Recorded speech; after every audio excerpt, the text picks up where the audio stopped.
دوستو، آج ہم آپ کو ایک ایسا واقعہ سنانے جا رہے ہیں جو صرف ایک واقعہ نہیں، ایک سبق ہے، ایک نور ہے اور ایک ایسی حقیقت ہے جو دلوں کو ہلا دیتی ہے۔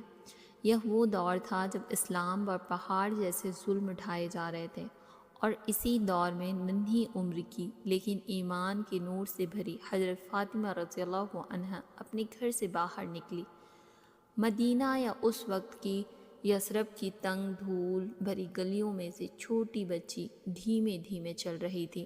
دھوپ تیز تھی، ریت اڑ رہی تھی اور لوگ اپنے اپنے کاموں میں ویست تھے، لیکن اس کے دل میں صرف ایک ہی بات تھی، اپنی ابا جان کی خیریت۔ کیونکہ یہ وہ دن تھے جب مشرک نبی پاک صلی اللہ علیہ وسلم کا مذاق اڑاتے، توہین کرتے اور ظلم کرنے کا کوئی کسر نہیں چھوڑتے۔ اچانک فاطمہ رضی اللہ عنہا کی نظر ایک جگہ جا کر ٹھہر گئی۔ کچھ لوگ جمع تھے، ہنسی اڑا رہے تھے، تانے کس رہے تھے، اور ان کے بیچ کھڑا تھا اسلام کا سب سے بڑا دشمن ابو جہل۔ جیسے ہی اس نے فاطمہ رضی اللہ عنہا کو دیکھا، اس کی جہالت اور زہریلی سوچ باہر آ گئی۔ اس نے نبی کریم صلی اللہ علیہ وسلم کی شان میں گندی باتیں شروع کر دی، ہنسی اڑایا، توہین کرنا اور لوگوں کو اکسانا۔ لیکن وہ یہ بھول گیا تھا کہ سامنے کوئی عام بچی نہیں تھی، بلکہ محمد صلی اللہ علیہ وسلم کی لاڈلی بیٹی فاطمہ تھی۔ چھوٹی تھی مگر دل میں غیرت تھی۔ آپ رک گئی، آنکھوں میں آنسو تھے، مگر ان آنسوؤں میں کمزوری نہیں بلکہ ایمان کی چمک تھی۔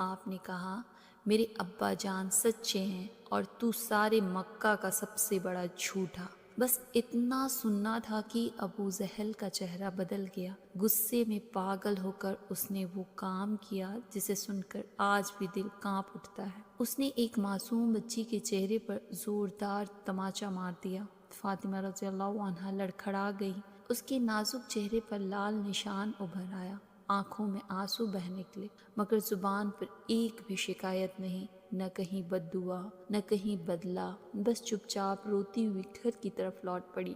گھر پہنچی تو نبی اکرم صلی اللہ علیہ وسلم اپنی اس پھول جیسی بیٹی کو دیکھ کر گھبرا گئے۔ آپ صلی اللہ علیہ وسلم نے پیار سے اسے گود میں اٹھایا اور پوچھا، میری پیاری بیٹی، کس نے تمہیں تکلیف دی؟ فاطمہ رضی اللہ عنہا روتے ہوئے پورے بات بتاتی رہی، اور نبی پاک صلی اللہ علیہ وسلم کی آنکھیں بھی نم ہو گئی۔ وہ نبی جو طائف کے پتھر مارنے والے کو بھی معاف کر دیتے تھے، جو ظلم کا بدلہ ظلم سے نہیں دیتے تھے، اس کے چہرے پر بھی اس وقت غصے کی ایک لہر آئی، مگر اس کے پیچھے بھی حکمت تھی۔ آپ صلی اللہ علیہ وسلم نے فاطمہ سے فرمایا، بیٹی، ابو سفیان کے پاس جاؤ، اسے سب بتا دو تاکہ قریش کے سرداروں کو اندازہ ہو جائے دھرم کی دشمنی کتنی نیچے گر چکی ہے۔ فاطمہ رضی اللہ عنہا ہمت کے ساتھ ابو سفیان کے گھر گئی، دروازہ کھٹکھٹایا اور کہا، میں فاطمہ بنت محمد ہوں۔ ابو سفیان نے جب ان کا معصوم چہرہ، لال نشان اور بھیگی آنکھیں دیکھی تو اس کے چہرے کا رنگ اڑ گیا۔ اس نے پورا قصہ سنایا اور کہا،